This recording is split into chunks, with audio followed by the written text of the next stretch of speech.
To open us today, I want to share a prayer from this resource. This is in line, particularly if you were here last week. I know Pastor Karen walked through Amos, and both this week and the next 2 weeks, we have our Old Testament readings are from the book of Amos. So we'll talk a little bit about that. But then thematically, it connects both with the challenge of last week's parable, and then also what we'll engage this week. But it connects with this idea that there is this thread that runs through the entire biblical witness that we ignore to our own peril, that it is incredibly important to God that the poor, the orphan, the widow, and the immigrant are cared for. It takes kind of a willful act of ignorance to miss that as you read through the Bible, as you hear Jesus in his life and ministry. And so this is from a resource that's pulled together by Claudio Carvalles. It's called Liturgies from Below, Praying with People at the Ends of the World.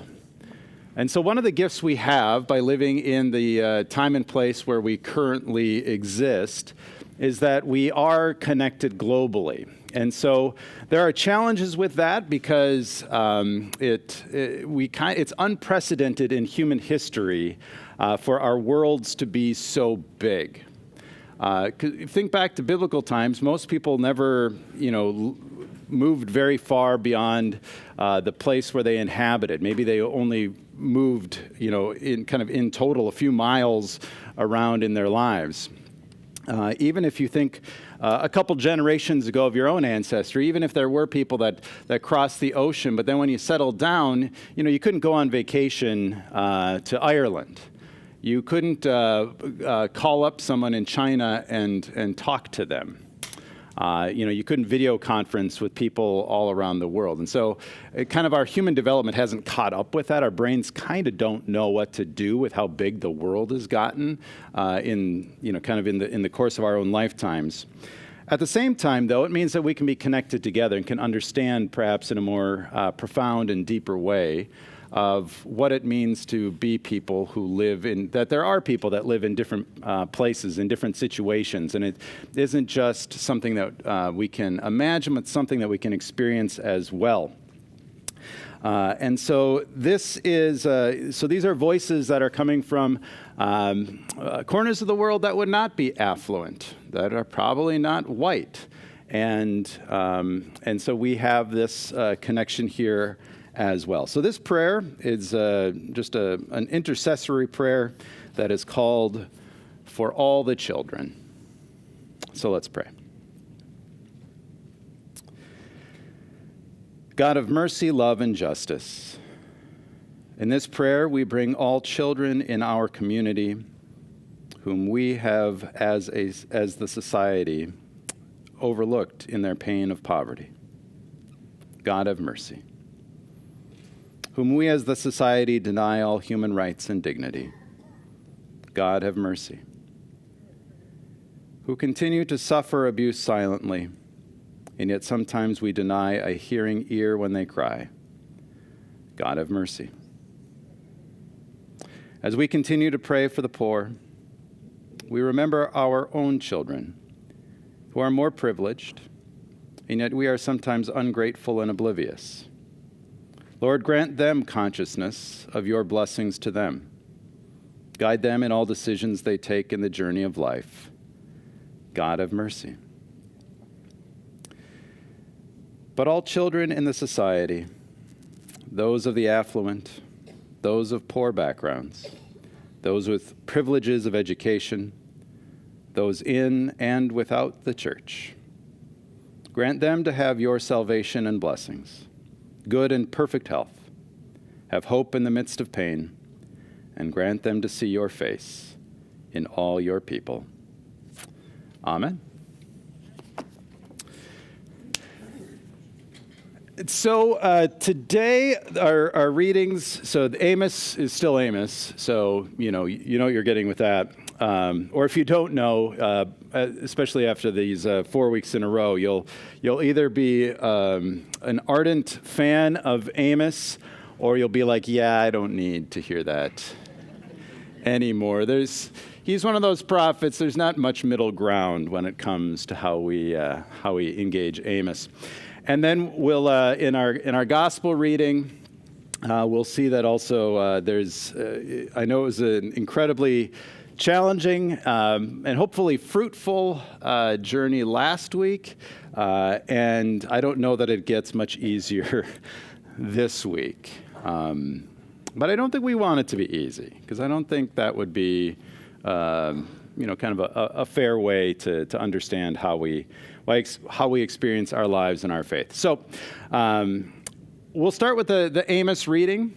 And just another reminder or word of context. So Amos is in that, the biblical tradition of the prophets, preaching this idea of biblical justice. And his message is coming in the time of around the 8th century BCE. And so this is a message to the northern kingdom of Israel that had become very kind of complacent. And so part of Amos's message was to try to shake them out of their complacency and their stupor. And we know, if we've been attuned to the arc of the Hebrew Scriptures, that there's only one prophet who was kind of universally successful, and that was Jonah. And he hated being successful because he thought the Ninevites were garbage. So we know that Amos ultimately does not succeed in getting the people to change their behaviors because, spoiler alert, in the end, the northern kingdom was taken into exile by Assyria around the year 722 BCE. And so there's something, though, in his words that even though they could be characterized as a failure in his day and age, maybe they do have something to say to us today. So this is Amos 6. 1a is just to set up the kind of what's going on, and then 4 through 7 is the heart of the reading. And then all I'll invite you to do is, as I read these aloud, just pay attention and what catches your ear as you hear this reading from Amos. It says, and maybe you didn't want the slide to advance. It starts with a woe. We hate the woes. Woe to those who are at ease in Zion, that's Jerusalem, and for those who feel secure on Mount Samaria, that's up north. Woe to those who lie on beds of ivory and lounge on their couches and eat lambs from the flock and calves from the stall, who sing idle songs to the sound of the harp, and like David improvise on instruments of music, who drink wine from bowls and anoint themselves with the finest oils, but are not grieved over the ruin of Joseph. Therefore they shall now be the first to go into exile, and the revelry of the loungers shall pass away.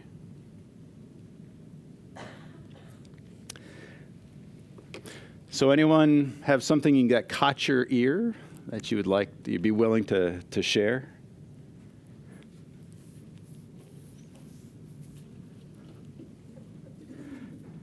Yeah, Vicky. Drinking wine with bowls. That's I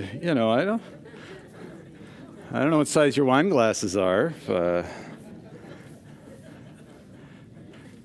that shows there's kind of this, this excess exorbitancy.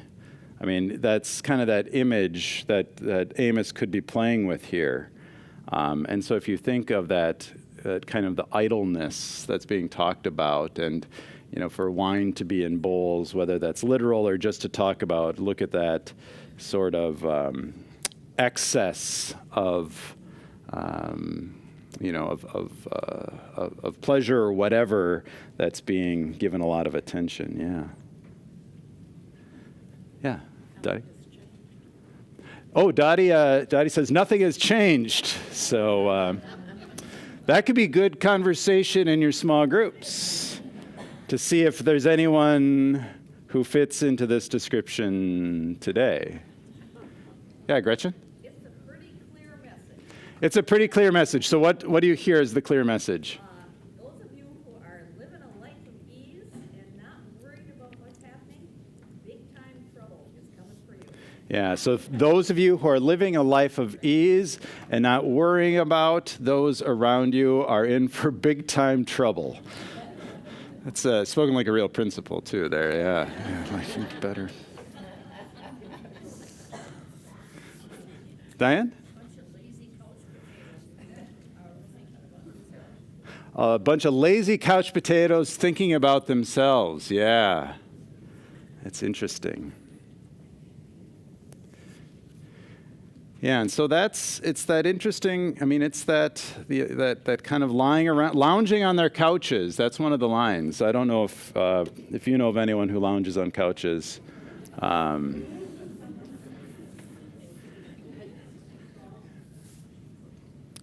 Yeah, Cindy. Joseph, does that represent Israel? Yeah. Or what? Yep. Why did they use Joseph? Yeah, Joseph it's like talking about Jacob, Joseph. It's that whole line to say that's the ancestors represent the nation. Yeah. Represents the family of David. Yeah. Yeah. So he's speaking to in this time the kingdom has been split, but he's addressing particularly the northern kingdom of Israel. And then, part of the message is always to try to call them back to unity between the division. But then specifically with the northern kingdom to say, Assyria is knocking on your door, and here's part of the deal. Yeah. In my Bible, it says that Amos, they were addicted to luxury and power, forgetting all about God. Addicted to luxury and power, forgetting all about God. Well, I'm glad we're past that. Pam? Well, I'm uncomfortable to share this, but I just got back from a Mediterranean cruise with an all-inclusive package. All right. I'm feeling pretty bad. Well, thanks for your candor. And I think it's worth unpacking our own, and that's what we'll get to as well in Jesus' parable that we hear today. And that's why in the lectionary, these two, although these aren't the assigned texts for this weekend kind of across the whole church, they are connected in the Revised Common Lectionary. And the way that works is there's the gospel reading, and then there's the Old Testament reading somehow is thematically connected to the gospel reading. And so we'll see those points of resonance, I think. This one is clearer than a lot, but it'll be pretty obvious. And I think, to Pam's point, it is worth us considering our own relationship with our wealth. I'll use the word wealth. I mean, we're here and I know where my meals are coming from the rest of the day, the rest of the week. I got a roof over my head. I got plenty of clothes. I got love and support from my family. So I'm doing fine. And so my hunches were all in that way in the kind of, if you pay attention to those kind of the economics across the globe, we're all on the very wealthy end compared to if we include all 8 billion people in the world. So, and it's worth us then thinking about if you felt a pinch when you heard Amos's words, what do you think that means? What does it provoke in you? Is it that, we kind of want to ignore that? And clearly a lot of people did. Or is there something else? Does it inspire something in us? And that's even a couple questions that I invite you. They're on your reflection sheet, and I think it'd be interesting for you to talk about, or could be interesting in your small groups. Again, I'm not the small group police. You talk about whatever you want to talk about in your small groups. But I think when it could be interesting to think about, who do we imagine hearing this text as good news?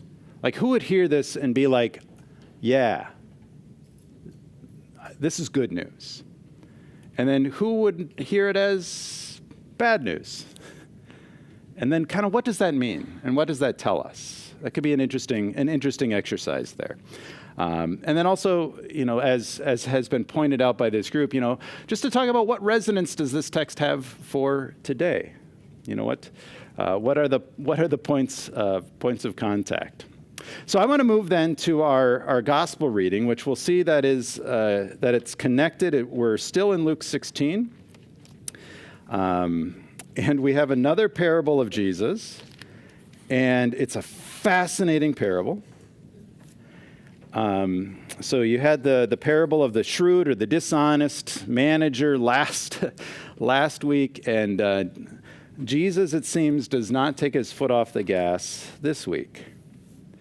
And so this is the story he tells a little bit later in Luke 16. Jesus said this: "There was a rich man who was dressed in purple and fine linen."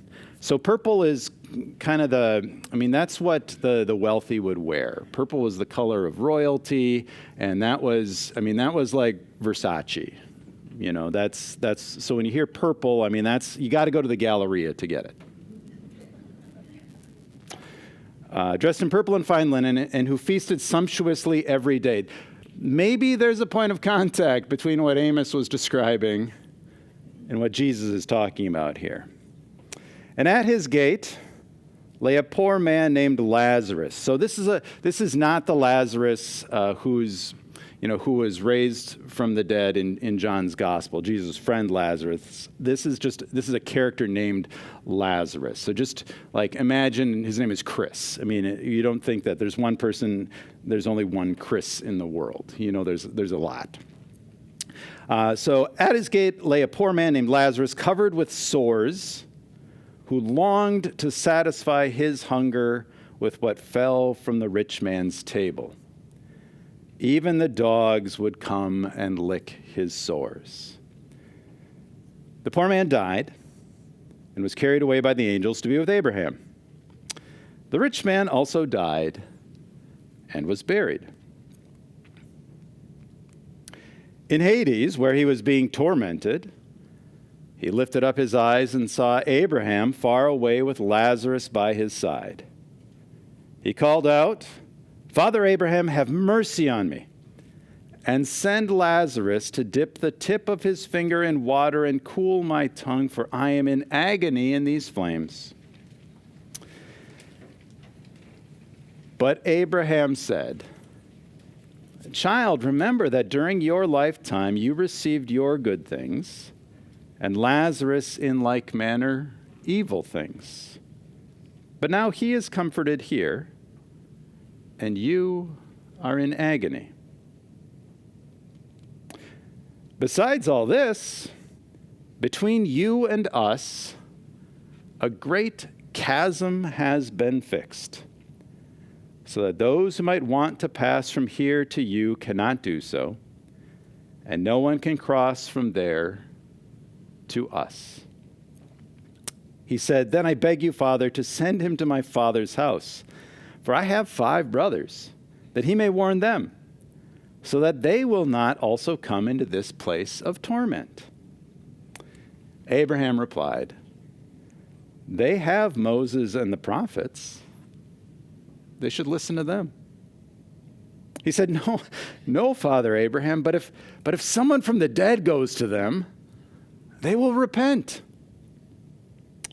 He, that's Abraham, said to him, "If they do not listen to Moses and the prophets, neither will they be convinced, even if someone rises from the dead."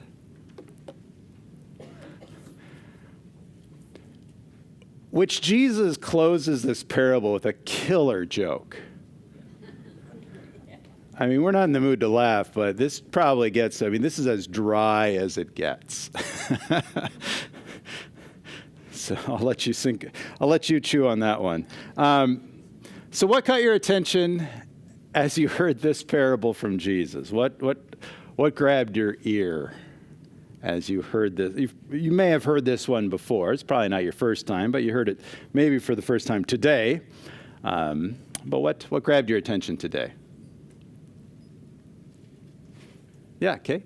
It kind of makes me think I'm not really as good a person as I am, because it's kind of like my mind goes, yep, you're going to get in. So Kay's worried she's not as good a person as she hopes or thinks, and feels she's going to, we might be getting it in the end. All right.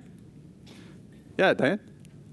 The audacity of the rich man to argue with Abraham clearly hasn't gotten the message. So the audacity of the rich man to argue with Abraham, that the rich man clearly hasn't gotten the message. Yeah. Chris?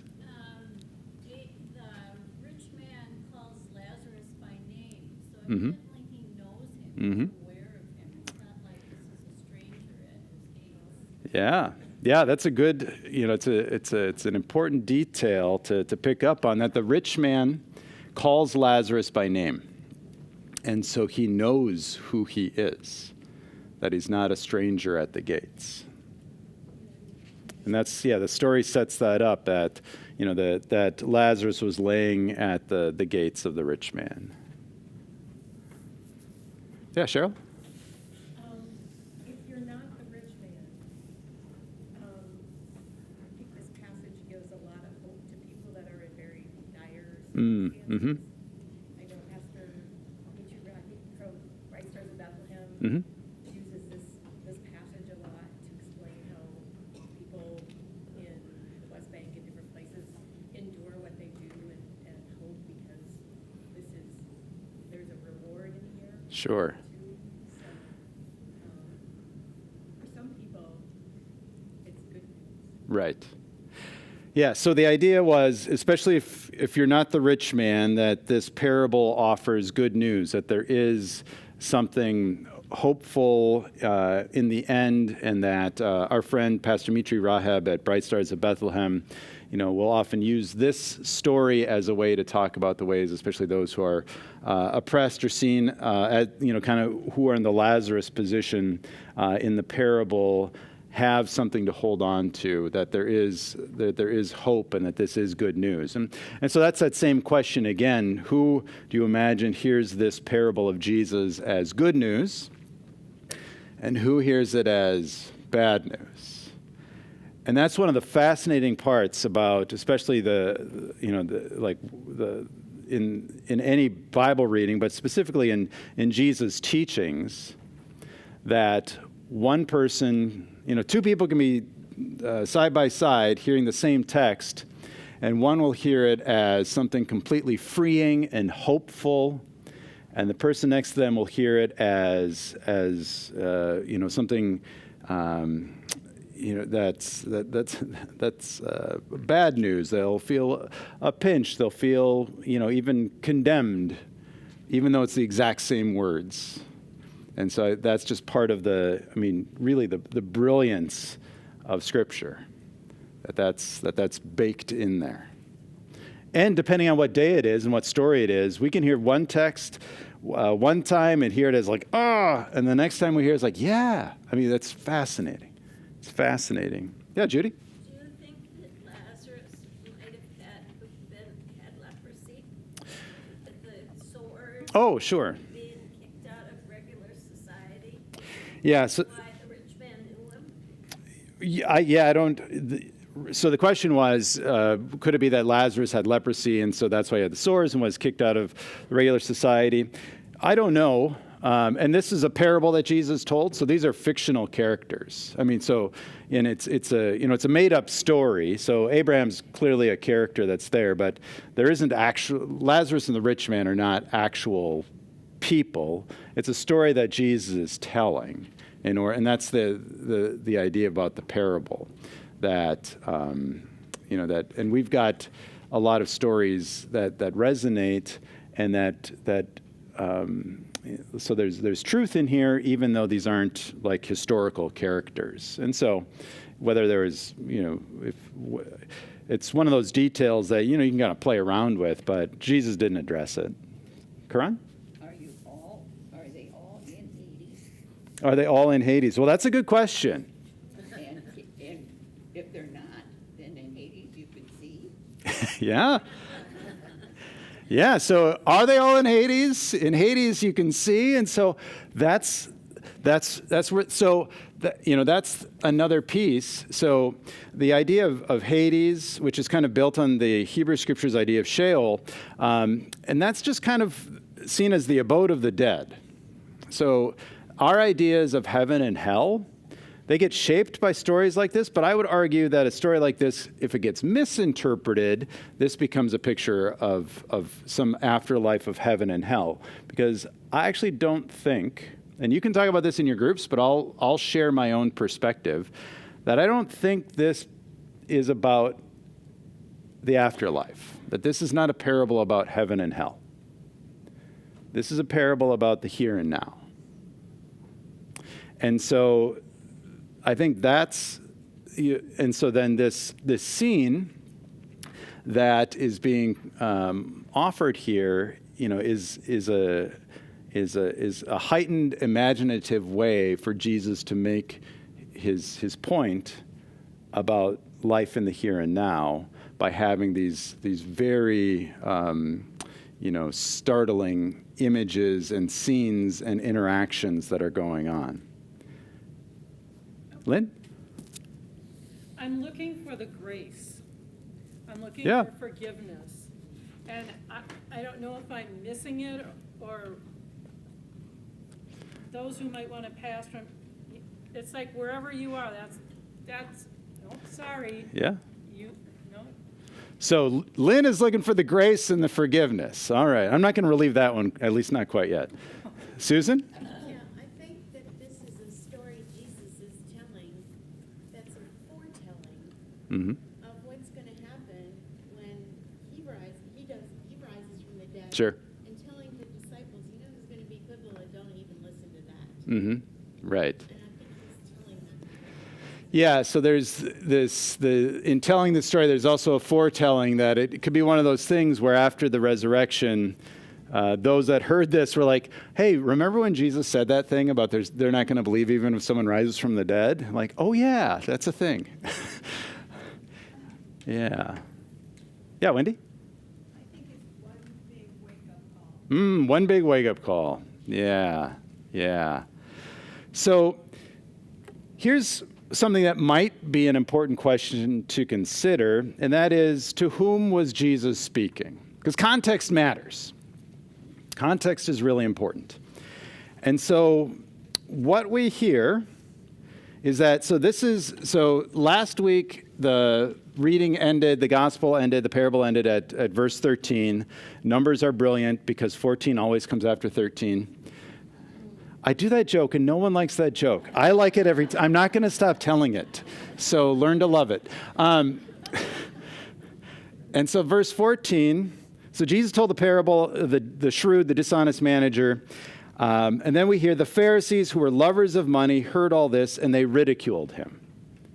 So the Pharisees were, the kind of, generally speaking, and Jesus could have been a Pharisee himself. So he's a part of this tradition. So that's also important to keep in mind, that a lot of Jesus' critique is coming within the inside, not just pointing fingers from the outside. I mean, there's plenty of that as well, especially when it comes to Rome and those issues. But Jesus is calling his own to look in the mirror.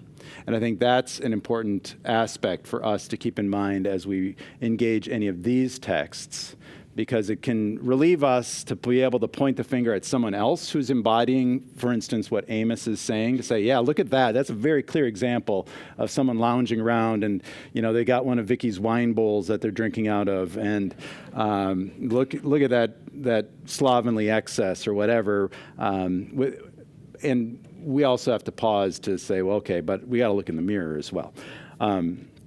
So the Pharisees who were lovers of money, and so it's no accident that in Luke's gospel he includes this detail. They were lovers of money. They ridiculed, because Jesus' last line was, "You cannot serve God and wealth." And so that's the thread that's coming through here. Then Jesus has this bit of confrontation with the Pharisees, and then in Luke 16:18, we're not going to get into it right now. It's the verse obviously before 19, because 18 comes before 19. See, you're coming along. I like it. You're going to love that joke soon. So Jesus has this verse that often gets misused about anyone who divorces his wife and marries another commits adultery. Whoever marries a woman divorced from her husband commits adultery. So let's not try to make this like Jesus is teaching you if you get divorced, you're going to hell sort of deal. He is actually just leveling the playing field, because in that day and age, a man could divorce his wife for any cause. Like, I don't like dinner. I don't like the way you look today, and done, you're out. And we know that in a patriarchal society, women were kind of beholden to men in ways that they probably shouldn't be. And so Jesus is in many ways just, this is affirming the value of women in a culture that didn't affirm the value of women at all, to say there's a line that gets crossed when a man does these things. So please don't hear this as Jesus hates you, because divorce is not, that's the symptom. It's not the disease.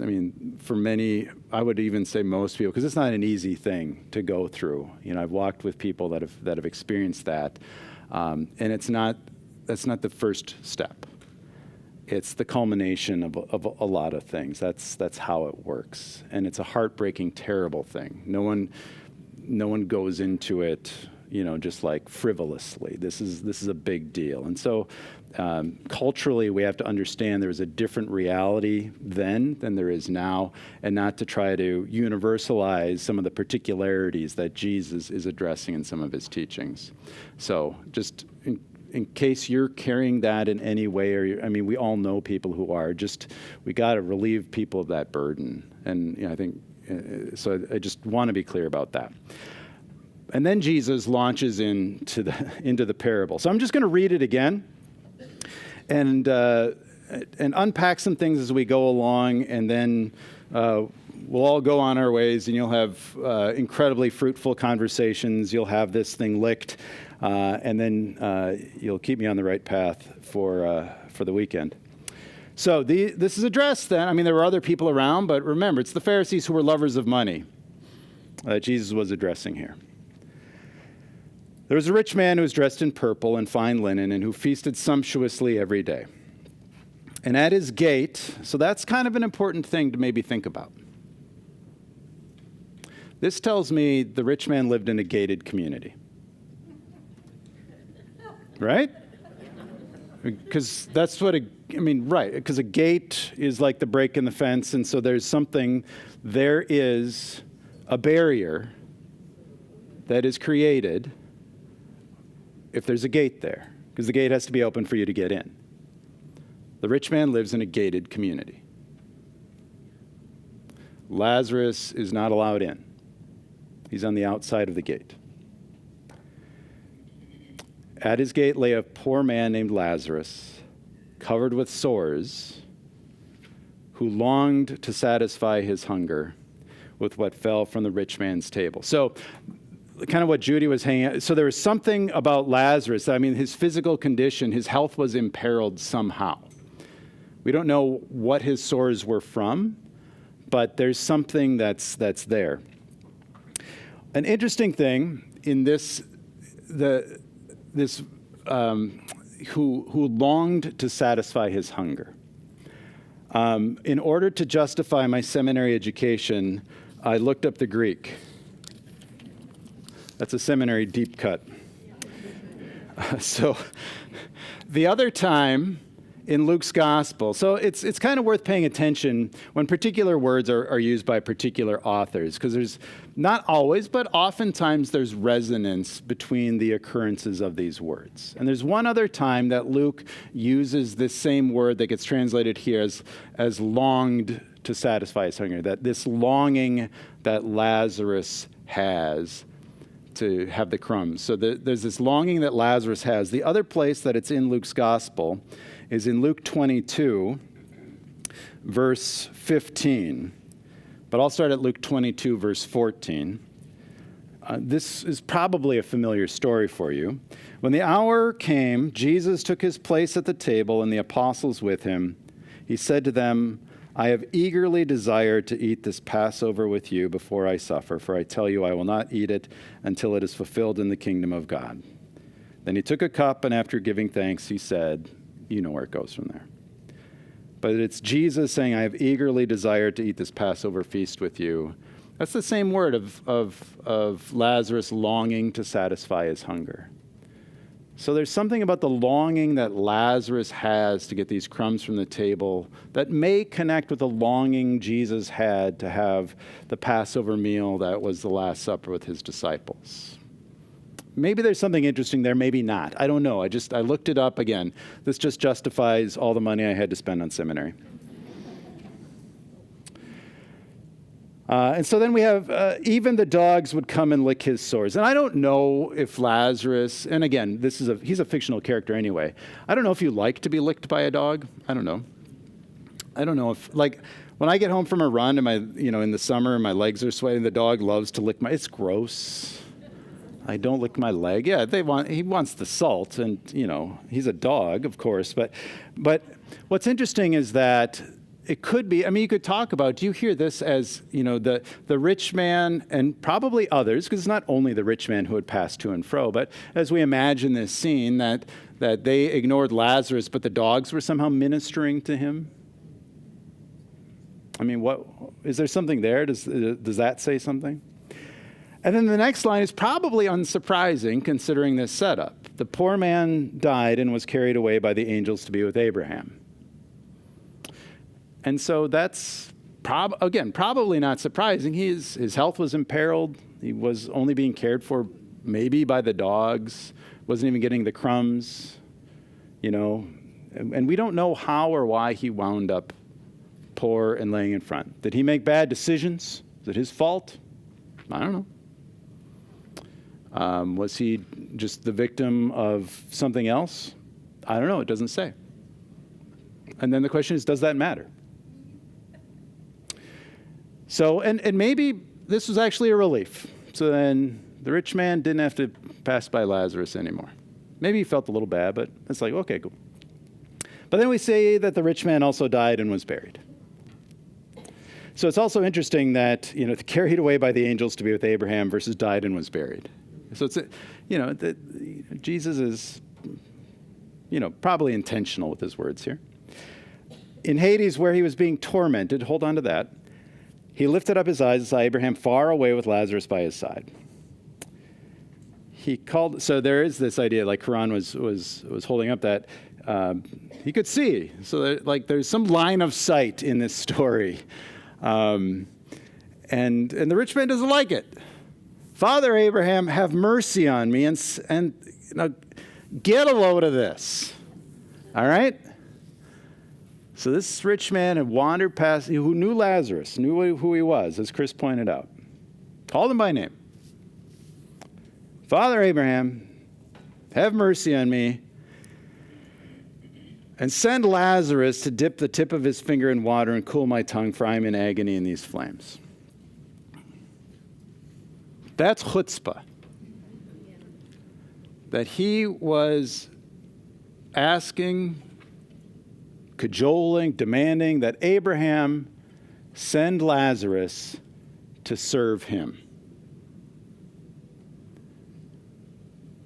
Which tells us that he still saw Lazarus as someone beneath him. Even though he looked up to see him, that Lazarus should be instrumentalized to make the rich man feel better.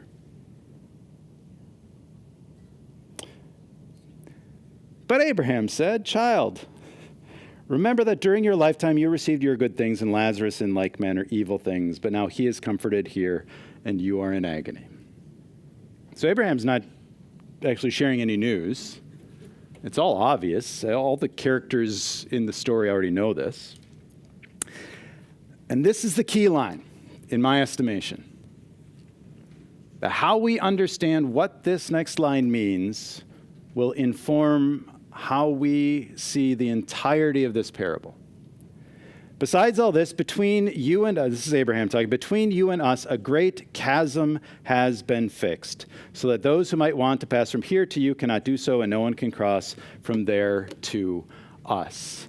I don't have any insightful Greek with this, but I did look it up because it's just to see if there are other instances of this word chasm.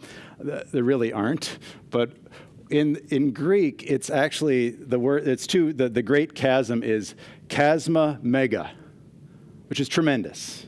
I mean, you don't even need to translate that. I mean, like mega chasm. You know, that sounds like a kid's toy. But there's this great chasm that has been fixed, and the question that will inform our answer to this question, I think, is the key to how we interpret this parable. And that is, who fixed the chasm? Meaning, who put that chasm in its place? So there's this great chasm. Another translation has a great crevasse. You know, whatever it is, you're across the Grand Canyon. I don't know, you're across whatever. There's something there. And so it's making it impossible. And these are the angels. Remember, they carried away, you know, and so but there's this great chasm that's been fixed. And so if your interpretation, if you think that God fixed the chasm, I mean, you can think that, but then you wind up back at Lynn's question, as to say, where's the grace? Is there any forgiveness? Because especially whatever. Because I don't think that God fixed the chasm. I don't think in this story that God put the chasm there. Because in many ways, I mean, other than, I mean, Abraham kind of representing being on the side of God, there's, you know, this parable isn't kind of going there. I contend this. The chasm was set in place by the rich man. He's the one who fixed the chasm. He's the one who created the chasm. And then even as he was suffering in Hades, he reinforced the chasm by wanting Lazarus to come and serve him. That he was unwilling to see Lazarus as a fellow human being worthy of dignity, love, care, and respect. And because of that, he created the chasm that was insurmountable. There was nothing that Abraham, the angels, Lazarus, or maybe not even God could do to relieve him of that, because he set that chasm in place. And so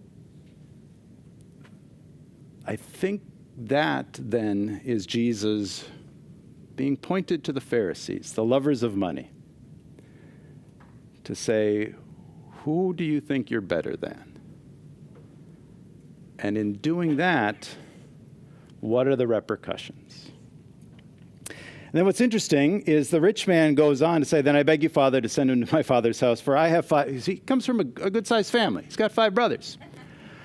And this tells us the rich man has the ability to care for others.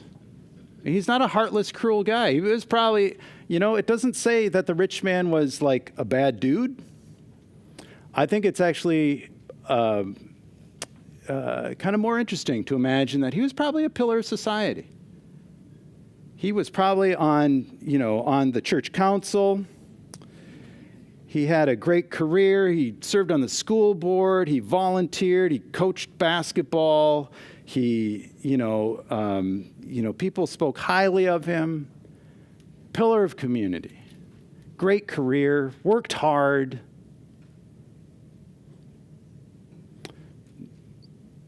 But didn't see Lazarus as a fellow human being worthy of love, care, and respect.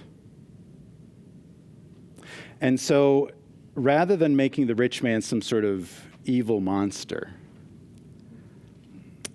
although I want to do that, Jesus doesn't do that in telling the parable, because here he is caring about his brothers. I mean, I got one brother that's hard enough to care for all the time. This guy's got 5 of them. And wants to send again. Here's the deal, though. Abraham, send Lazarus to my father's house.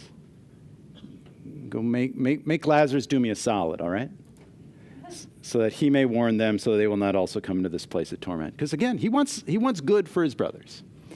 Abraham replied, they have Moses and the prophets, they should listen to them. He said, no, Father Abraham, they don't pay attention in Sunday school. But if someone from the dead goes to them, they will repent. This is what Susan was getting at as well, that the disciples could remember later on. And Abraham said to him, if they do not listen to Moses and the prophets, neither will they be convinced even if someone rises from the dead. So I think it's still worth, so again, I don't think this is about like some sort of finality, heaven and hell sort of deal. I think there are concepts here that might suggest what life beyond this life could involve. And just to remember that if we see this as mostly about heaven and hell, you can, but just remember who fixed the chasm, who the source of the torment was.